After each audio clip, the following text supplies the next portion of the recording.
If you're thinking about moving to the Northwest Metro of the Twin Cities, here is what you should actually know before you make that decision. Not the polished brochure version, not just numbers pulled off the internet. I'm gonna walk you through what it's really like living here day to day. The communities, the lifestyle, what buyers tend to love about the areas, and a few things people don't always realize until they're already here, because for some people, this area ends up being the perfect fit. And for others, once they understand how these towns actually feel, they realize another part of the metro might suit them a little bit better. And honestly, that's something it's better to know up front. Shelby Ramirez here, aka Sheebs. I'm a Minnesota realtor that specializes in the Northwest Metro of the Twin Cities. I work in areas such as Monticello, St. Michael, Otsego, Maple Grove, Plymouth, Elk River, Anoka, and all the surrounding areas every single week. This is where I live, this is where I show homes, and this is where my clients buy and sell. So if you're relocating from out of state or even just moving within Minnesota, this is the lane I know extremely well. So let's walk through it like we're grabbing coffee and you're asking me, all right, so what is it really like? So the first question I always get is, what does that commute look like? So if you're working in Minneapolis or the West Metro, Maple Grove and Plymouth are going to feel pretty manageable. Think roughly 20 to 30 minutes depending on traffic. They sit closer in, so you've got quick access to 494, 694, and 169. Now, once you move further northwest into St. Michael, Otsego, or even Monticello, you're realistically looking at 35 to 55 minutes into downtown, depending on the time of the day. And here's something relocators don't think about until their first winter. Yes, we're in Minnesota, and snow can change everything. We get wind, ice, and sometimes that January morning will absolutely impact your drive time. It's not dramatic, but it's real. But here's the trade-off. The further northwest you go, the more space you're going to get. Bigger yards, wider streets, newer developments, more breathing room. And so it becomes a lifestyle choice. Shorter commute and slightly higher price point, or you're looking at a longer commute and more house for your money. So there isn't a right answer, it's just what fits your daily rhythm. Now let's talk about money for a minute, because this is honestly what shapes the decision for a lot of buyers. Over the past year, the market has been pretty steady. Nothing too crazy, no huge spikes, no dramatic drops. Demand had stayed pretty strong. Especially for homes under about the $500,000 price range. That's where a lot of average buyers around here are shopping. Where things really start to change is depending on which community you're looking in. So if you're looking in places like Maple Grove or even Plymouth, those areas tend to be on the higher end. A lot of buyers are looking at single-family homes in the mid-400s and even into the 500s. And a big reason for that is simply location. You're closer to the Twin Cities, you're closer to the major highways, all the shopping centers, restaurants, and a lot of established areas. So naturally, your dollar just doesn't stretch quite as far in that area. Now, when you move a little further out to places like St. Michael and Otsego, you'll still see plenty of single-family homes in that mid-400 range. But the type of homes buyers are seeing changes just a little bit. Those communities have grown a lot over the past several years. So a lot of what's available are the newer builds, newer neighborhoods, and more modern layouts. So when buyers start looking in areas like Monticello or even parts of Anoka, that's usually when people start feeling like their budget stretches just a bit more. You'll often see more single-family homes that are in the 300 range or even into the low 400s. That's why a lot of buyers who start closer to the cities will eventually expand their search, because it means you can get more square footage or just a little more home for the same price. Now, Elk River tends to sit right in between all of that. A lot of buyers like Elk River because it gives a bit of balance. You can still find single-family homes in the low to mid 400s, but sometimes with a little more yard space or room between homes. So you're not gonna just look into your neighbor's window. You're gonna have some space. One thing that people don't always think about are the property taxes. So in Minnesota, property taxes can make a noticeable difference, and they can vary quite a bit depending on the county you're in and the community. Something I always explain to buyers too is new construction. The first year's tax amount can sometimes look lower because the home hasn't been fully assessed yet. So that payment may adjust the following year. That's why when I work with buyers, we always look at the full monthly payment, not just that purchase price. We look at principal, interest, taxes, and insurance together. So you really can get a good understanding of what that payment will feel like each month. And right now, inventory can still be a little tight. In certain price ranges, like under $450,000 or even $300,000. If the home is clean and priced right, and when it hits the market, it's going to move quickly. That's why preparation matters. When you know your numbers and you're ready to move, when the right home shows up, it just puts you in a much stronger position because you're ready to hit the market running. Now let's get more into new construction. So there's a lot of new construction in these areas, especially in St. Michael and Otsego. And new builds can be great. You get modern layouts, energy efficiency, and minimal immediate maintenance. But here's the honest part. The base price you see advertised is rarely that final number. You have all the upgrades, lot premiums, landscaping, decks, window treatments. It all adds up very fast. And I've seen buyers very surprised by that final number if they weren't prepared. That said, compared to closer in suburbs, your dollar stretches further on new builds out here. If new construction is on your radar, just go in and be informed.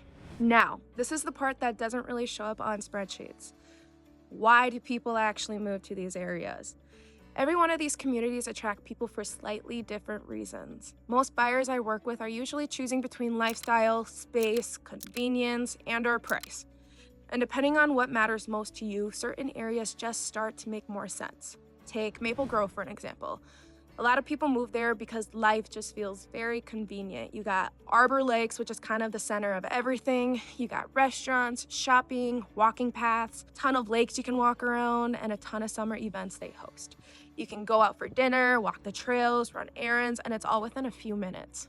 Buyers who choose Maple Grove usually want that active suburban lifestyle where everything is so close. And there's always something going on in those areas. Now, Plymouth attracts people for a slightly different reason. It feels more established and, a little bit quieter. The neighborhoods tend to have bigger trees, mature landscaping, and a more settled feel. You got Medicine Lake, which is a huge draw in the summer. People are always paddleboarding, kayaking, biking the trails and/or fishing. And a lot of buyers who choose Plymouth want something calm and refined, but still very close to the cities. Now let's get into Monticello.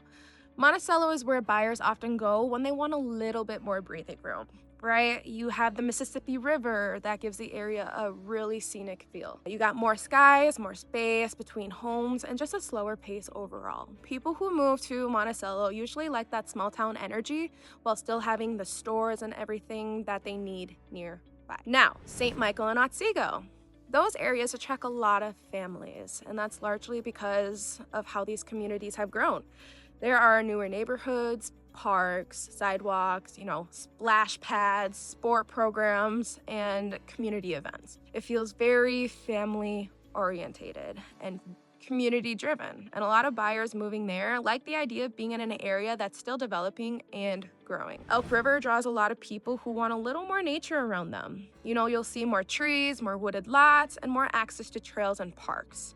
You got River's Edge Park, which is a big one with trails right along the river. So people who move to Elk River often want that outdoorsy feel, but still want stores, restaurants, and everyday conveniences within a short drive. And across the board with all of these communities, what people love most about all these places is what they offer in the space and the strong neighborhoods while still being within reach of the Twin Cities. It just depends how short or long you want that to be. All right, let's dive into more about the schools. So schools can be a big factor for a lot of buyers. One thing that people don't always realize is that the Northwest Metro feeds into several different school districts.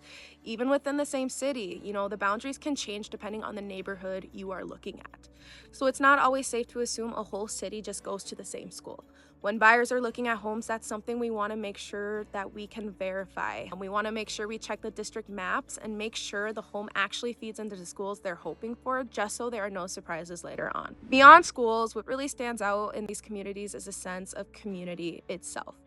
You'll see summer festivals, farmer markets, youth sport programs, and local coffee shops, where after a while you start recognizing the same people. It's the kind of place where neighbors tend to know each other and people are actually involved in what's going on locally. And that's something a lot of buyers really appreciate.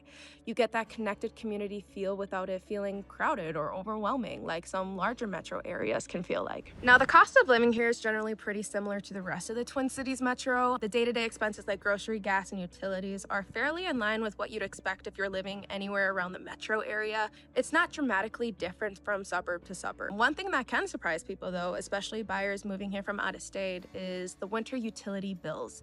In January and February, heating costs can definitely climb, especially if you're in a larger single-family home. It's just part of living through a Minnesota winter. You also get used to the normal season routines that come with it. So in the winter, that might mean snow removal, and in the summer, it's lawn care and yard work. It just becomes part of the rhythm of living here, but the trade-off is you get all 4 seasons here in Minnesota. And fall is honestly one of the most beautiful times of the years here with all the changing leaves and the cooler weather. Summer is when everything feels active. The lakes, trails, patios, festivals. People are outside as much as possible.